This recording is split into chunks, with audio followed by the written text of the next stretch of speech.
Okay, Assalamualaikum. So, sementara saya nak tunggu mula sesi main tenis ni, saya nak cerita sedikit lah pasal adakah kita patut sampai awal atau kita patut sampai lambat atau kita patut sampai tepat pada masanya. So, sampai ni benda yang umum lah. Dia tak semestinya sampai di destinasi macam saya sampai di destinasi sekarang.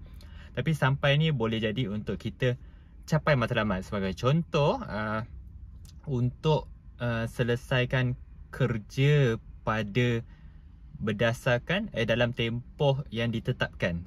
Kira maksudnya patutkah kita betul-betul on time, tepat pada masanya ikut deadline tu, ataupun kita patut lebih awal lagi siap ataupun kita lambat. Jadi secara semula jadinya memang kita takkan sukalah kalau lambat kan. Tapi malangnya kebiasaannya bila kita seseorang yang masih baru lagi, baru berjinak, baru belajar ataupun baru nak mula timba pengalaman, biasanya kita memang akan lambat. Tak kisah dalam kerja ke, dalam sukan ke. Sebagai contoh, kalau dalam kerja mungkin kita lambat siapkan tugasan yang kita pikul. Kemudian kalau dari segi sukan, mungkin kita lambat sampai ke bola untuk dipukul, untuk ditangkap ke apa, kita lambat. Sebab apa? Sebab kita ada banyak benda yang kita sedang cuba proses. Kita sedang cuba ilmu yang kita dah ada tu, kita cuba bagi tahu badan kita, okey, buat sekian-sekian ni. Lepas tu sama kita perlu ambil maklumat berdasarkan sekeliling, berdasarkan apa yang sedang datang, apa yang sedang berlaku, semua tu situasi sekeliling kita, kita cuba proseskan. Kemudian kita tengah bagi tahu, cuba fikirkan apakah langkah yang terbaik. Lepas tu kita cuba bagi tahu badan kita apa cara untuk laksanakannya. Jadi menjelang kita dah dapat proses semua tu, dah buat keputusan nak buat apa, pada masa tu biasanya dah lambat dah. Dan kalau kita dapat gerak sekalipun, mungkin kita tak akan berada pada masa yang paling optimal. Kita terlambat lah, biasanya memang akan lambat lah. Jadi apa kita buat, kita cuba untuk percepatkan diri kita. Kita tambah ilmu, kita tambah pengalaman, kita asah kemahiran kita. Kita cuba untuk faham, untuk proseskan situasi sekeliling tu lebih cepat lagi. Semuanya demi matlamat untuk sampai lebih cepat, untuk selesaikan perkara itu dengan lebih cepat lagi. Jadi misi ni adalah cepat. Dan insyaAllah berdasarkan usaha kita, insyaAllah kita akan berjaya sampai lebih cepat. Kita akan berjaya percepatkan langkah kita, proses kita semua tu. Dan insyaAllah memang boleh sangat. Dan kemudian akan timbul satu isu di mana kita terlebih awal pula. Bila kita terlebih awal, kita akan hilang apa panggil ritma. Maksudnya mungkin kita sampai terlebih awal. Sebenarnya bila kita sampai awal tu mungkin nampak bagus sebenarnya. Nampak macam bagus sebab kita tak lambat. Tak lambat adalah benda bagus kan. Tapi bila terlebih awal, dia nampak macam bagus, tapi sebenarnya dia bukanlah benda yang terbaik.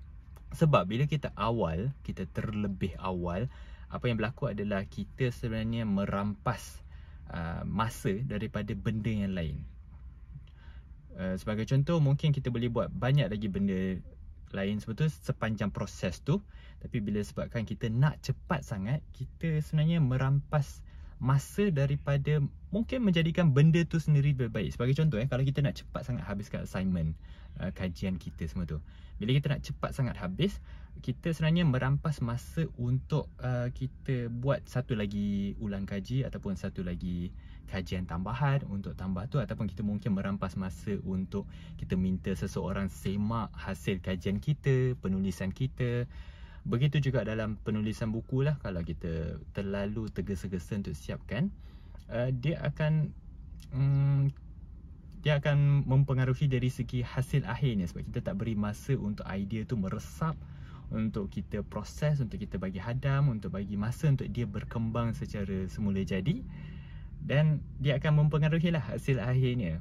Jadi kita merampas masa daripada tu. Jadi lambat memang tak bagus, tapi terlalu awal pun tak bagus juga. Yang terbaik ni adalah untuk kita sampai pada tepat pada masanya. Tepat pada masanya memang sangat-sangatlah bagus.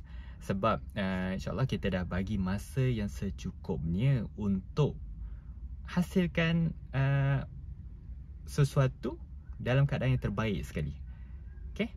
So yang seeloknya adalah kita sampai tepat pada masanya. Jadi kita perlu susun jadual kita, kita perlu susun langkah kita, proses kita, sistem kita, supaya kita boleh hasilkan sesuatu itu tepat pada masanya. Tak terlalu cepat, tak terlalu awal, tak terlambat, dan basically tak terlewat lah. Jadi itulah dia, sampai tepat pada masanya bagi saya adalah benda yang terbaik. Jadi tapi semuanya perlukan, untuk kita sampai ke tepat pada masanya, kita perlu lalui fasa-fasa tu lah, iaitu mula kita akan lambat. Memang akan lambat sebab itu proses kita belajar. Kemudian kita fasa perbaiki diri, pertingkatkan kemahiran kita, pertingkatkan kualiti kerja kita, kita jadi lebih cepat lagi. Tapi kemudian apa yang berlaku adalah kita terlalu cepat pula.